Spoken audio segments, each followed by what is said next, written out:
Hello दोस्तों, जय हिंद। मैं दिनेश सर आप लोगों का बहुत बहुत स्वागत करता हूं आपके अपने यूट्यूब चैनल जिसका नाम है दिनेश सर हिंदी वाले। और आज हम लोग हिंदी पेडागोजी में अध्याय नंबर 5 का अध्ययन करेंगे और कुछ इसके महत्वपूर्ण प्रश्न भी हल करेंगे। और जो पिछला अध्याय पढ़ा था अध्याय 3, उसके भी महत्वपूर्ण प्रश्न उत्तरी करानी है। तो पहले अध्याय 5 भी पढ़ लेते और फिर दोनों के क्वेश्चन मैं करा दूंगा। भाषा शिक्षण में विभिन्न स्तरों के बच्चों की चुनौतियाँ, कठिनाई, क्रमबद्धता, भाषाई विविधता वाले कक्षा कक्ष की समस्या है। इन टॉपिकों पर हम लोग काम करने वाले हैं। और आज सबसे पहले तो ये जानते हैं कि भाषा शिक्षण में बहुभाषी कक्षा महत्वपूर्ण संसाधन होता है, पर इस संसाधन में सबसे पहले तो ये देखना पड़ेगा कि बहुभाषी कक्षा का मतलब क्या होता है। यहाँ पर लिखा है ना, भाषा शिक्षण के विभिन्न स्तरों में बच्चों की चुनौतियाँ वगैरह और कठिनाइयाँ, क्रमबद्धता, भाषाई विविधता वाले कक्षा कक्ष की समस्याएं। तो ये सब हमें जानने के लिए इस टॉपिक को पूरा पढ़ना होगा और वहाँ से हम लोग कुछ चीज़ें सीखेंगे। भाषा शिक्षण में बहुभाषी कक्षा एक महत्वपूर्ण संसाधन हो सकता है, जिससे कि बच्चों को भाषाई परिवेश देने में बड़ा महत्वपूर्ण योगदान मिल सकता है। यदि कोई बच्चा मातृभाषा के साथ आता है स्कूल में और उसे हम बहुभाषा परिवेश देते हैं तो कहीं ना कहीं वो अन्य भाषाओं के साथ भी जुड़ जाता है। जैसे कि आप लोग देखिए, नवोदय विद्यालय में बच्चा एक मातृभाषा के साथ जाता है, दूसरा उसे द्वितीयक भाषा के रूप में अंग्रेजी और हिंदी वगैरह मिल जाती हैं, और जो तृतीयक भाषा है जिसको हम लोग बहुभाषा के रूप में है तो मलयालम, कन्नड़ या कोई और अन्य भाषा या फ्रेंच लैंग्वेज में सीखने के लिए मिल जाती है या स्पेनिश मिल जाती हैं। यही मॉडल आजकल प्राइवेट स्कूलों ने अपना रखा है और इसी मॉडल पर काम करते हैं जबकि ये मॉडल हमारे यहाँ नवोदय विद्यालय में, केंद्रीय विद्यालय वगैरह में भी हो सकता है। बहुभाषी कक्षा का आशय है भिन्न भिन्न भाषाई क्षेत्रों के बच्चों की कक्षाएं। भिन्न भिन्न भाषाई कक्षा मतलब छात्रों की कक्षाओं का मतलब ये है कि जो बच्चा स्कूल एक है वहाँ तो हिंदी भाषा या अंग्रेजी में काम हो, पर वो जिस क्षेत्र से आते हैं उस क्षेत्र की भाषा भी तो उनके पास है, इसलिए उसको बहुभाषी के साथ जोड़ा जाता है। अगला देखिए, बहुभाषा कक्षा का आशय यह है कि कक्षा में विभिन्न भाषाओं के छात्र पढ़ते हैं, जहां शिक्षक को विभिन्न भाषाओं के छात्रों की ज़रूरतों को पूरा करने के लिए विशेष रणनीतियों का उपयोग करना पड़ता है। अब अलग अलग बोली और भाषा के साथ आते हैं, पर शिक्षक को तो पढ़ाना है सारी चीज़ें, तो उसे क्या करना होगा, तो उसे एक बड़ी रणनीति बनानी पड़ेगी कि सभी लोगों को बड़ी आसानी से समझ में आ जाए। बहुभाषी कक्षा में निम्नलिखित विशेषताएं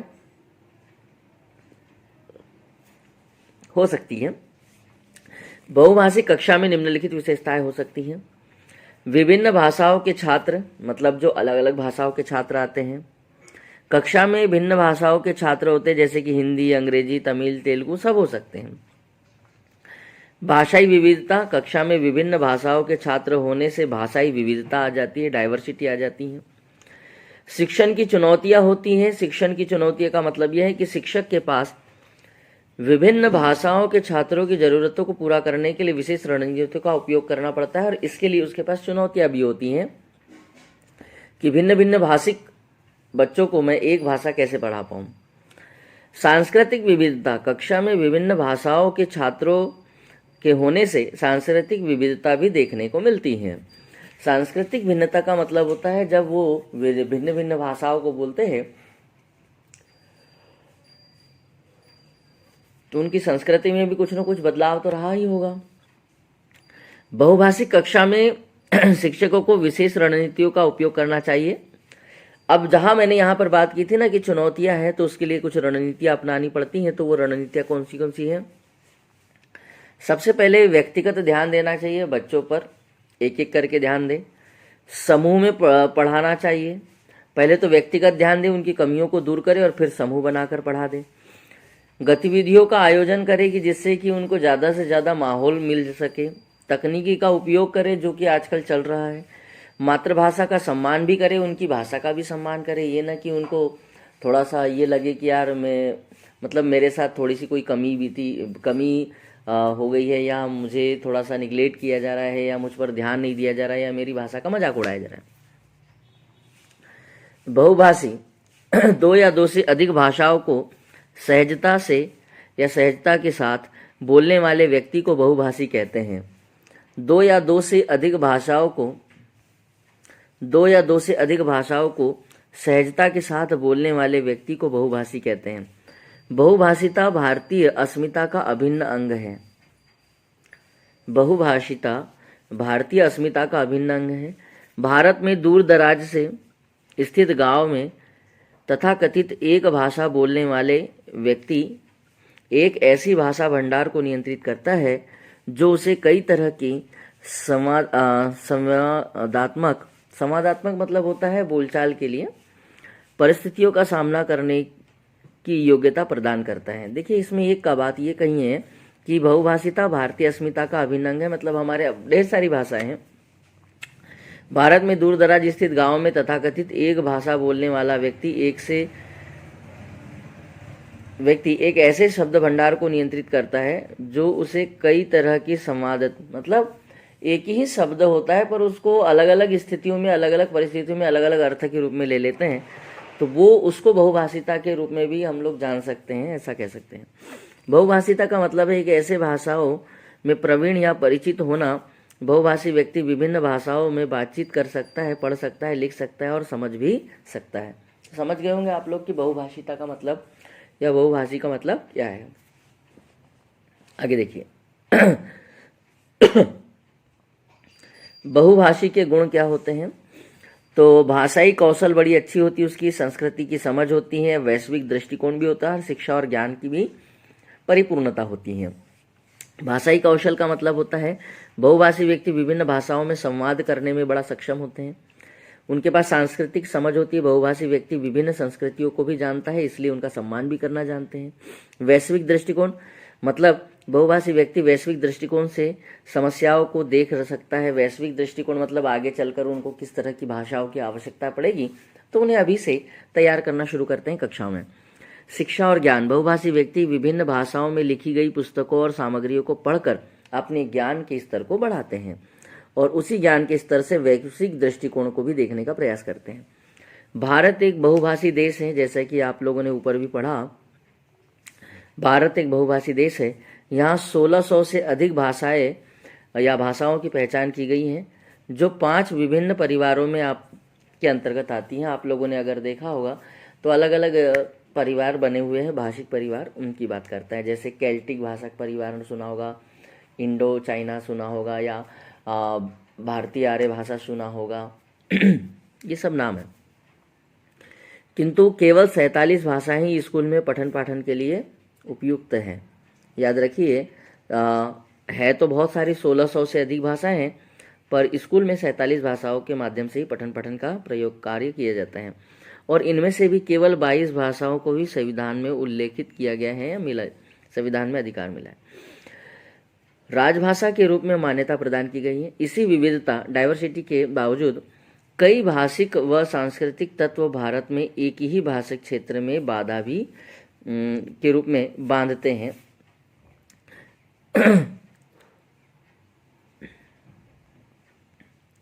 बहुभाषिक पर हुए अध्ययनों से स्पष्ट हुआ है कि बहुभाषिता समाज में संप्रेषण को बाधित करने के बजाय सहायता प्रदान करती हैं।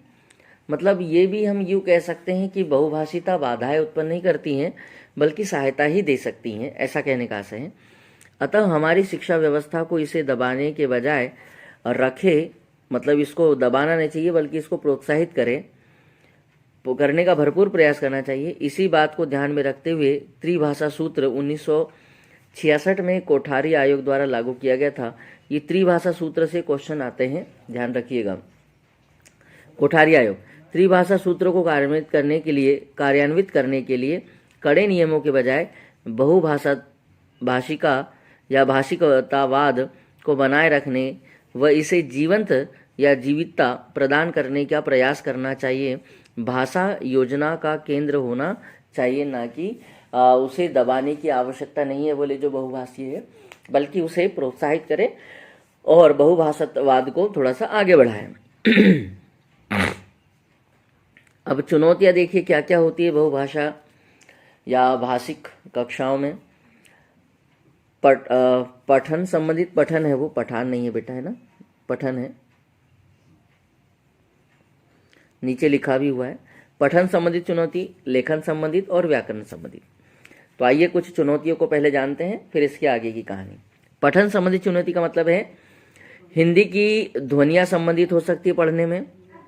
अहिंदी भाषा प्रदेश के लोग या बच्चों के लिए हिंदी पढ़ना थोड़ा मुश्किल होता है, कठिन होता है।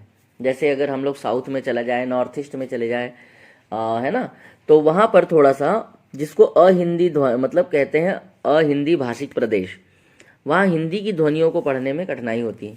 और अगर मान लीजिए वहाँ की कोई लैंग्वेज है साउथ की और उसको हम हिंदी प्रदेशों में लाते हैं, तो यहाँ के बच्चों को तकलीफ हो सकती है।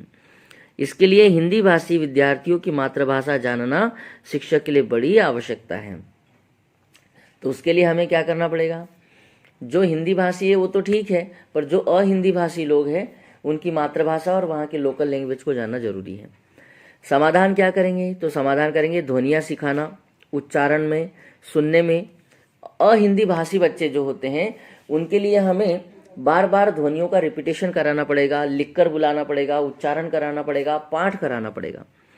कुछ शिक्षण तकनीकों का प्रयोग करना पड़ेगा, जैसे उनको चार्ट से दिखाना पड़ेगा, मैप से दिखाना पड़ेगा, रिकॉर्डिंग करवाना पड़ेगा, लिंगवा फोन द्वारा कराना पड़ेगा जिसको उच्चारण करवाना करते हैं, और रिकॉर्डिंग सुनाना भी पड़ सकता है।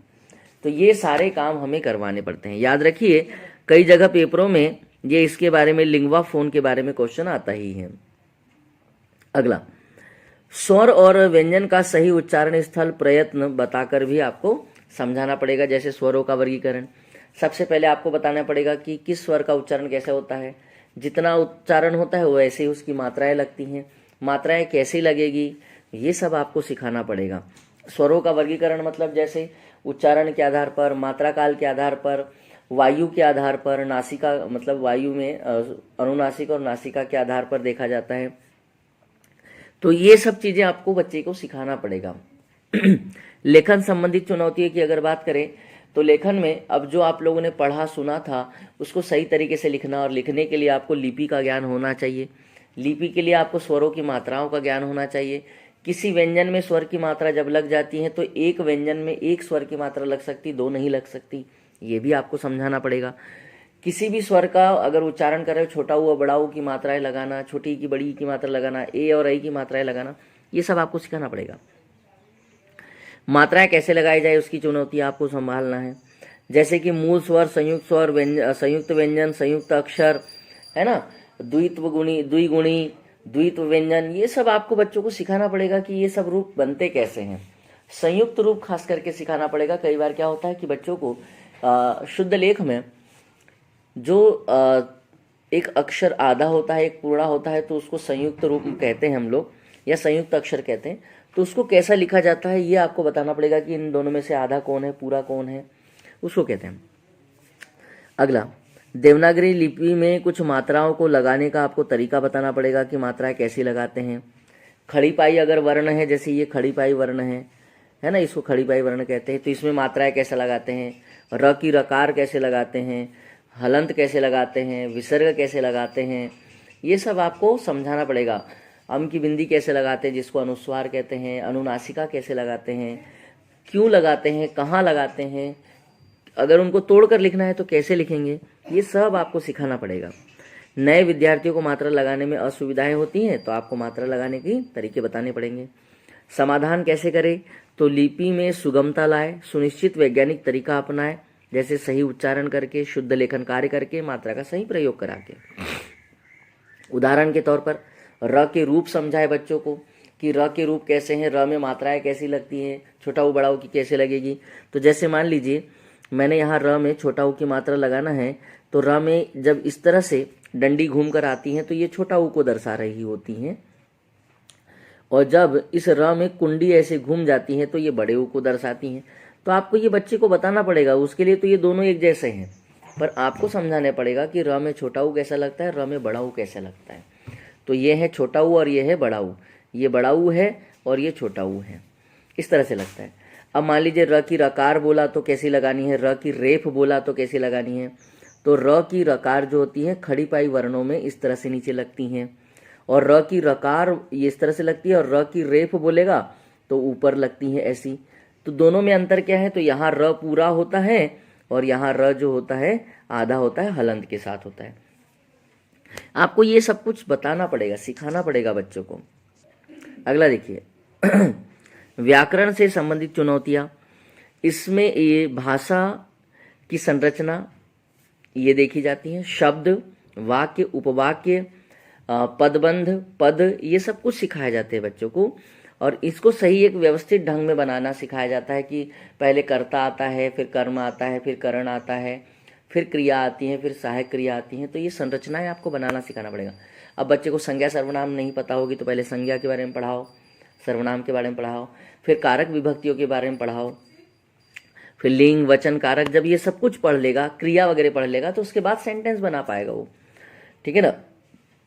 चलिए समाधान कैसे करेंगे, तो समाधान ये सारी बातें यहाँ लिखी हुई थी मैंने जो बोली है। समाधान कैसे करेंगे, तो परिनिष्ठित व्याकरण का प्रयोग करें। परिनिष्ठित का मतलब होता है शुद्ध रूप में, परिलक्षित भी और परिनिष्ठित का मतलब होता है अहिंदी भाषी क्षेत्र में हिंदी का शिक्षण वैज्ञानिक और स्वाभाविक रूप से करें। मातृभाषा में अर्थ समझाए किंतु नियम मानक भाषा के ही हो। जब हम चीज़ों को समझा रहे हो तो उदाहरण आप लोग मातृभाषा में लाकर समझा सकते हैं, परंतु नियमावली जो होती है, जो नियम कायदे होते हैं, वो मानक भाषा के ही होने चाहिए। जैसे कुछ शब्द है हिंदी और तेलुगु में, तो शब्द है पहला हमारा भाग्य। अब हिंदी में उसको किस्मत कहते हैं और तेलुगु में उसको संपत्ति कहते हैं। हमारे यहाँ शब्द है उद्योग और हिंदी में उसको व्यवसाय कहते हैं, जबकि तेलुगु में उसको नौकरी कहते हैं।